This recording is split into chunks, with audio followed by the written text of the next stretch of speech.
इसमें कुछ दिक्कतें भी हो सकते हैं, कुछ अच्छाइयाँ भी हैं, तो सारा इसका विश्लेषण करेंगे। तो लाइन बाय लाइन समझाया जाएगा, स्लाइड आप देख ही रहे हैं। तो चलिए वीडियो शुरू करते हैं और लास्ट तक से बने रहिएगा। इसमें सारी जानकारी दी जाएगी, किसको बनवाना है, किसको नहीं बनवाना है, क्या-क्या सावधानियाँ बरतनी है। चलिए वीडियो शुरू करते हैं। इसमें नियम क्या बदला है कि बेटी की पहचान तो मायके से होगी, मतलब कि आपके मम्मी-पापा हैं जो कास्ट में हैं उन्हीं की पहचान होगी, बट आय जो है वो ससुराल से होगा।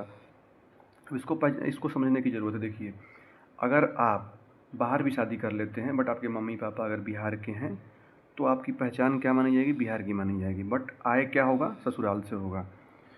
तो ये बात ध्यान रखना होगा। और इसमें आपको थोड़ी सी दिक्कत ये है कि यहाँ भी सर्टिफिकेट बनवाना पड़ेगा, यहाँ भी बनवाना पड़ेगा, मतलब कि यहाँ से आपको रेजिडेंस चाहिए और यहाँ से इनकम सर्टिफिकेट चाहिए। तो ये थोड़ी सी परेशानी आप लोगों के लिए बढ़ी है। बाकी कुछ सुविधा भी हुआ है तो अभी देखेंगे हम लोग। चलिए, अब विवाहित महिलाओं के लिए दोहरे मापदंड का नियम। पिता का घर मायके का, यहाँ पे देख रहे होंगे पूरा स्ट्रक्चर मैंने इस पर लाया। पिता का घर मायके का और पति के घर ससुराल का। इसमें देखिए, बिहारी होने का स्थायी निवास प्रमाण पत्र और मूल जाति पिता के पते से तय होगी। जो मैंने अभी बताया कि पिता का जो एड्रेस होगा उसी से आपको तय माना जाएगा कि आप बिहार के हैं कि कहाँ के हैं। और आर्थिक स्थिति जो इनकम है वो आपको आपके हस्बैंड के नाम से आपके ससुराल पक्ष की आय ली जाएगी। तो ये बात आप ध्यान रखेंगे। तो मतलब कि पिता का पता, इसमें जाति और निवास होगा, और ससुराल की आय, इसमें आपका इनकम होगा। इसको मिला के आप हो जाएंगे ईडब्ल्यूएस में शामिल। अब चलिए, अंतर्जातीय विवाह का प्रभाव। एक स्पष्ट नियम जो क्लियर कर दिया गया है कि आदिवासी पिछड़ा वर्ग, दलित पिछड़ा में जो भी महिलाएं हैं और अगर अगड़ी जाति से शादी करती हैं गरीब युवक से, फिर भी उनको ईडब्ल्यूएस का लाभ नहीं मिलेगा। इसमें सरकार का तर्क क्या है ये भी जान लीजिए कि शादी के बाद जाति बदलने का प्रयास अमान्य है, मूल जाति ही आरक्षण का एकमात्र आधार रहेगी। मतलब कि जाति आपके पिता वाली ही तय मानी जाएगी, जो पहले की जाति थी। अगर शादी कर लेते हैं तो आपकी जाति नहीं बदलेगी, तो मतलब आपको ईडब्ल्यूएस आरक्षण इसमें नहीं मिलने वाला। अब नेक्स्ट स्लाइड में आपको दिखाते हैं कि ईडब्ल्यूएस की ABCD परिवार में कौन कौन शामिल है। एक बहुत बड़ी छूट दी गई है, बहुत बड़ा इसमें अच्छाई भी बोल सकते हैं कि 18 प्लस से आयु के आपके भाई बहन हैं, उनकी इनकम को काउंट नहीं किया जाएगा। ठीक है। उसके बाद इसमें शामिल क्या होंगे इनकम में, अभ्यर्थी, माता पिता, पति पत्नी, 18 वर्ष से कम आयु के बच्चे, 18 वर्ष से कम आयु के भाई बहन, इन्हीं को बस आय में शामिल किया जाएगा। बाबा चाचा को हटा दीजिए इसमें से, इनकम बस इन्हीं से बनेगा। 18 वर्ष से अधिक आयु के भाई बहन की आय नहीं जोड़ी जाएगी। कई मामलों में परिवार की कुल आय कम मानी जाती है। चलिए, आपने स्लाइड देख लिया। अब नेक्स्ट स्लाइड में आपको दिखाते हैं मुख्य आर्थिक और श्रेणी मानदंड। 8 लाख रुपए पहले भी था, अब भी है। मतलब साल में 8 लाख इनकम ऐसे कम होनी चाहिए और जनरल कैटेगरी में आपको होना चाहिए। उन परिवारों को आरक्षण में दायरे में नहीं आते, केवल सामान्य वर्ग ही आते हैं, तो ध्यान रखिएगा। अब चलिए नेक्स्ट स्लाइड में, संपत्ति की योग्यता क्या है। 5 एकड़ या उससे अधिक भूमि रहेगी कृषि, तो आपको बाहर कर दिया जाएगा। और 1000 वर्ग फुट या उससे बड़ा अगर आपका फ्लैट है रेसिडेंशियल, तो आपको आय कम होने पर भी लाभ नहीं मिलेगा। ये बात आप ध्यान रखेंगे।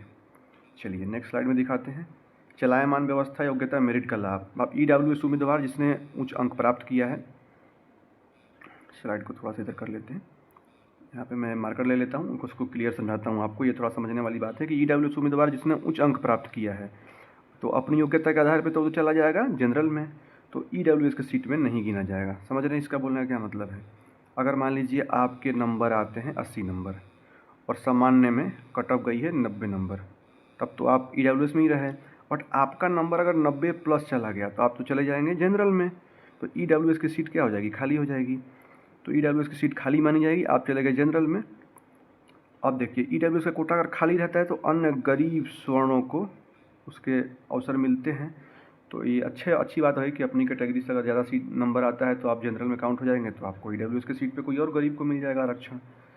अब चलिए नेक्स्ट क्या है, रिक्त पदों का नियम क्या है, खाली सीटें जुड़ेंगी कि नहीं जुड़ेंगी। देखिए, इसमें बोला क्या है कि ईडब्ल्यूएस श्रेणी में योग्य उम्मीदवार नहीं मिलने पर खाली पद कैरी फॉरवर्ड नहीं, अगले साल नहीं जुड़ता, उसी वर्ष सामान्य वर्ग के लोगों को दे दिया जाएगा।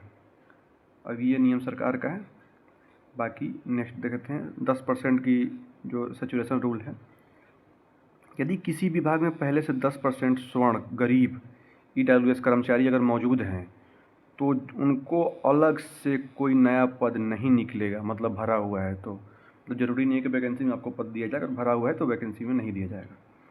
नेक्स्ट देखिए, ये थोड़ा सा नियम सख्त है और कानूनी परिणाम, इस पर ध्यान रखना होगा। उम्र की लिमिट, तो उम्र में कोई छूट नहीं मिलती है सामान्य वर्ग की तरफ, पहले का नियम है। तो उम्र में कोई राहत नहीं दी गई है। और दूसरा, फर्जी प्रमाण पत्र आप बनाते हैं तो नौकरी तुरंत चली जाएगी, ध्यान रखिएगा, और सख्त कार्रवाई की जाएगी। तो आप गलत चीज़ ना बनवाइए, आप लीगल तरीके से काम करिए। अब अंतिम निर्णय जो कि EWS का मैट्रिक्स हमने बनाया, देखिए आप सामान्य वर्ग से हैं तो अयोग्य कब हैं और योग्य कब हैं। अगर आपका 8 लाख से कम संपत्ति 5 एकड़ या 1000 वर्ग फुट सीमा के भीतर हैं। और दूसरा बात, विवाहित महिलाओं के लिए विशेष जांच, पिता का स्थायी निवास बिहार का है, तो आप फुली EWS में हैं। बट अगर ये नहीं है तो अयोग्य हैं। अगर आप बिहार के बाहर शादी आपने कर लिया तो आपके पिता का जो पहचान था वो बिहार से तो है नहीं, तो आप अयोग्य होंगी। उसके बाद फिर आप देख ही रही हैं कि बिहार का नहीं बनवा सकती, मतलब कि अगर आपने अदर कास्ट में शादी कर लिया और गरीब परिवार में भी शादी कर लेंगी सवर्णों में, फिर भी आपका नहीं बनेगा, क्योंकि आपकी जाति पिता से तय होगी। तो ये एक बदलाव हुआ है, तो आप ध्यान रखिए कि बहुत बड़ा चेंजिंग हुआ है। और बाकी अगर ये वीडियो अच्छा लगा